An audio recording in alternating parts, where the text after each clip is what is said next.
ఏదైతే మంత్రి గారి సమాధానం ఉందో 4 కోట్లు పెండింగ్లో ఉన్న అండర్ కన్స్ట్రక్షన్లో ఉన్న బిల్డింగ్లకి 4 కోట్లు శాంక్షన్ ఇచ్చామన్నారు. ధన్యవాదాలు అధ్యక్ష. 4 కోట్లు అయితే సరిపోవు అధ్యక్ష. ఎందుకంటే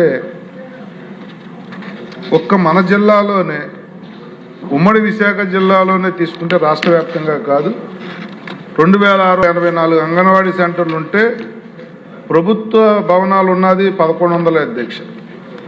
1584 సెంటర్లు అద్దె భవనాల్లో రన్ అవుతూ ఉన్నాయి. వాటికి కూడా కనీస వసతి కూడా గత ప్రభుత్వం కలగజేయలేదు అధ్యక్ష. ఏదైతే ఏ వర్గాలకైతే ఇది సేవలు అందిస్తూ ఉందో చిన్నపిల్లలు, గర్భిణీ స్త్రీలు, డెలివరీ అయిన తల్లులు, ఆ వర్గాల వారికి సేవలు అందించే ఈ సెంటర్లో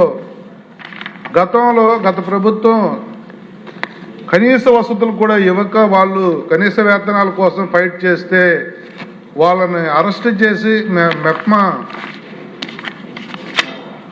ఎస్మా కింద వాళ్ళని అరెస్ట్ చేసి వాళ్ళని ఇబ్బందులకు గురి చేస్తే ఒక ఎంప్లాయీ కంఫర్ట్గా లేనప్పుడు అది ఆ సెంటర్లకు వచ్చే పిల్లల మీద కానీ తల్లుల మీద కానీ పడే సందర్భం అధ్యక్ష. అనేక ఇబ్బందులు పెట్టి అంగన్వాడీలో పనిచేస్తున్న ఎంప్లాయీస్కి కూడా పింఛన్లు కానీ అమ్మఒడి కానీ ఇళ్ల స్థలాలు కానీ వర్తించకుండా చేసిన పరిస్థితులు అధ్యక్ష. గత ప్రభుత్వం ఇన్ని తప్పులు చేస్తే మనం వచ్చిన తర్వాత ఈ సంవత్సరాల కాలంలోనే మన జీతాలు విషయంలో కానీ కొన్ని చోట్ల మంచినీటి సదుపాయాలు, మరుగుదొడ్లు ఇవన్నీ ఏర్పాటు చేయటంలో కానీ,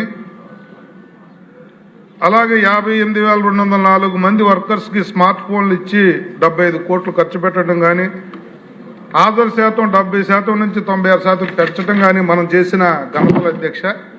అయితే మీ ద్వారా ప్రభుత్వాన్ని, మంత్రి గారు నేను కోరేది ఏమిటంటే, ఇప్పుడు మీరు ఇచ్చిన బడ్జెట్ అయితే చాలదు, ఇంకా పెద్ద మొత్తంలో నిధులు కేటాయిస్తే అక్కడ కంఫర్ట్ ఉత్పత్తి చేయగలిగింది మనం ఏమీ ఉండదు. పిల్లలు రాలేదు అనుకుంటా ఉన్నాం, పిల్లలు పెరగాలన్నా, తల్లులు రావాలన్నా, ఆ సెంటర్లో ఘనంగా నిర్వర్తించాలన్నా కూడా సొంత భవనాలు, ఫెసిలిటీస్ కనీసం ఇంకా లేని అంగన్వాడీ సెంటర్లు ఉన్నాయి అధ్యక్ష. దయచేసి మంత్రి గారు వీటి మీద దృష్టి పెట్టి త్వరితగతిన వీళ్ళకి ఆ ఫెసిలిటీస్ క్రియేట్ చేయమని చెప్పి మీ ద్వారా కోరుతున్నాను అధ్యక్ష.